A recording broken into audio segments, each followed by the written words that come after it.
Hey fans, so I want to welcome you back into the cab of New York Central's J-3a Dreyfuss Hudson locomotive.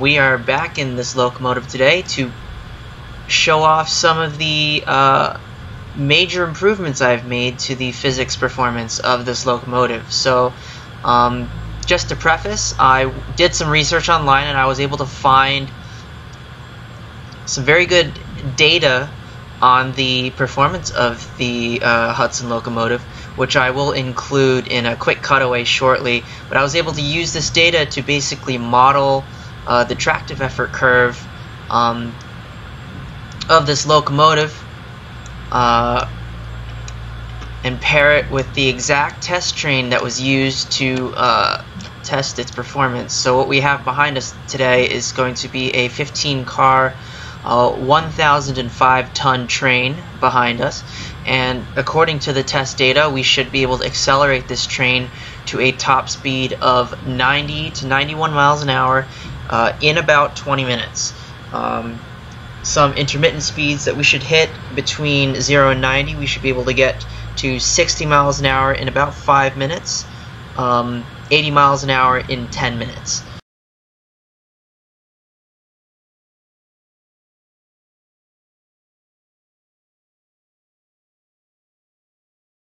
So as I set the locomotive up, we're going to show off a couple more features that I didn't get to really detail in my previous videos of this locomotive. So first off, we're looking at the sunroofs, which do open.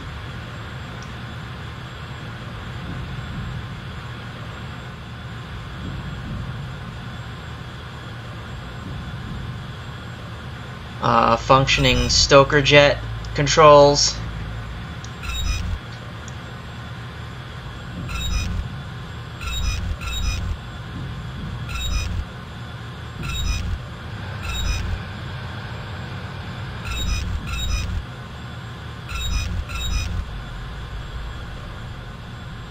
Opening butterfly door.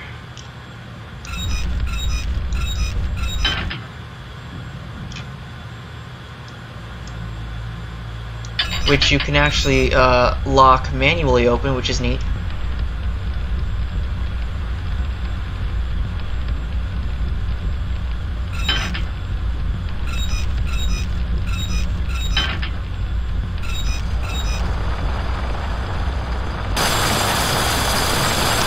Now, as on the exterior of the locomotive, I want you guys to take a look at the stack when I turn on the blower.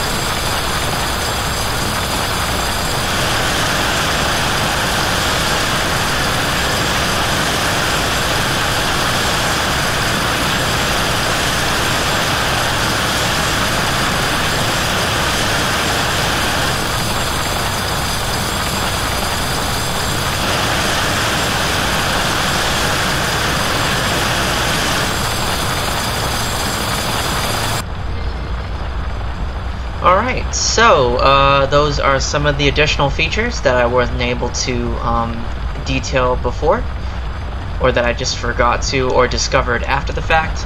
So we're gonna wait for the the 104 mark, and then we'll start our acceleration test. Remember, 5 minutes to 60, 10 minutes to 80, and 20 minutes to 90.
another update that I'm going to include with this mod pack as of this release video is going to be an adjustment of the water glass function, as I did with the UP4000 series locomotives.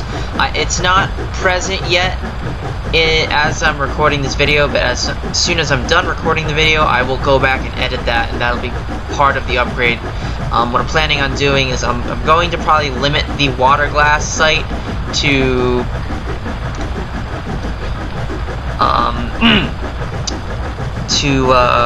probably about, I gotta take a look at the locomotive diagrams, but I'm thinking I'll probably do about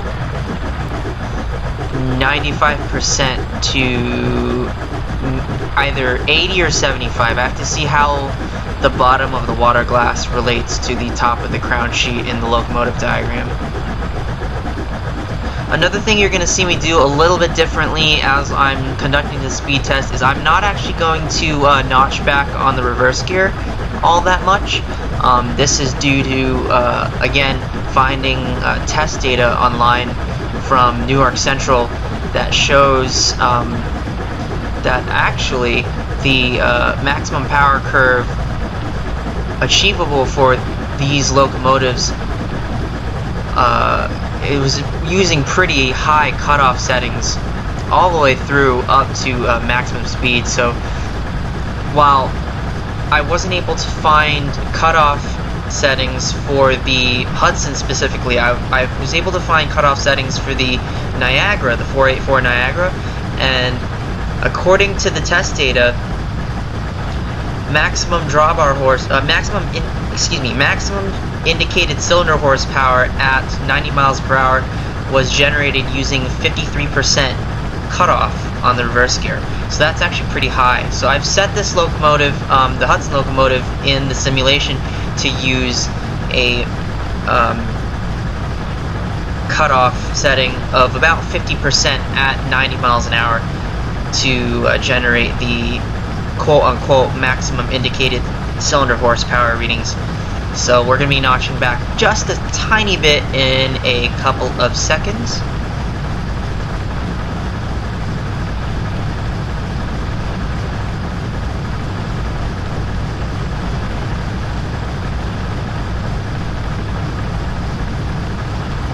There we go. The reverse gear response is a little touchy. You really want to notch back about 4 to 5% every time you notch back. So really not all that much, to be honest.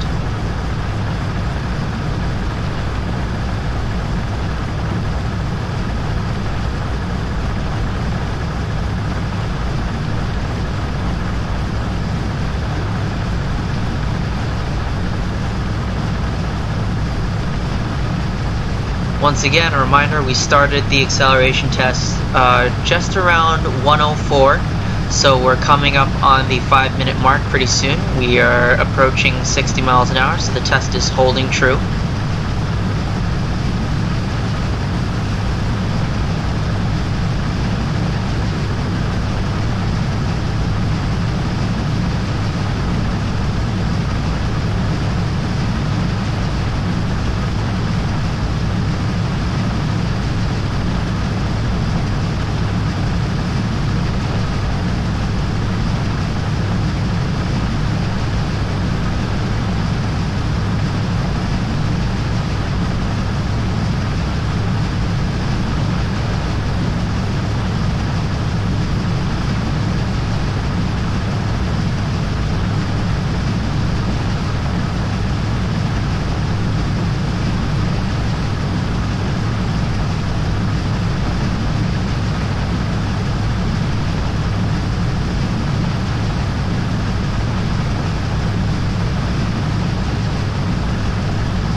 Another thing that you may have noticed that I've changed is the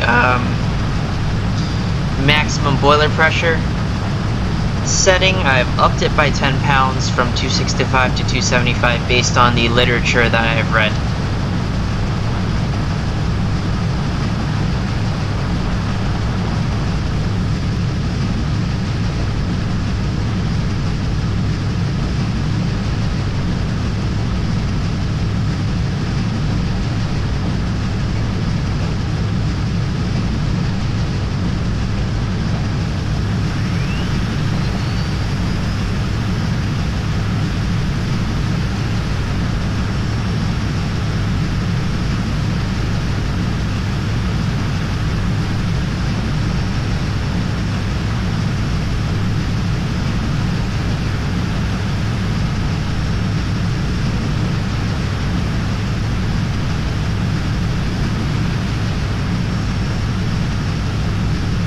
Another cool feature that I didn't really play around with before was the ability to shut off the water glasses, which I think is pretty cool.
Alright, so we are about 9 minutes into our test, 9 minutes 30 seconds, and we are approaching 80 miles an hour, so that is accurate.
So like I said, the reverse gear is very sensitive on the keyboard. I want to actually see if it's sensitive if you try to manually control it with the mouse in the cab.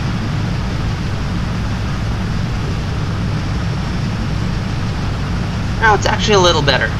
So I would suggest manipulating the reverse gear on this locomotive with the mouse in the cab.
Alright, we have about 6 minutes to reach 91 miles an hour. I think we can do it.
Okay, there you have it. Yep, 90 miles an hour in about 18 minutes. You got about another 2 minutes to get to the 91 mile an hour balancing speed, but I'm sure we'll do it.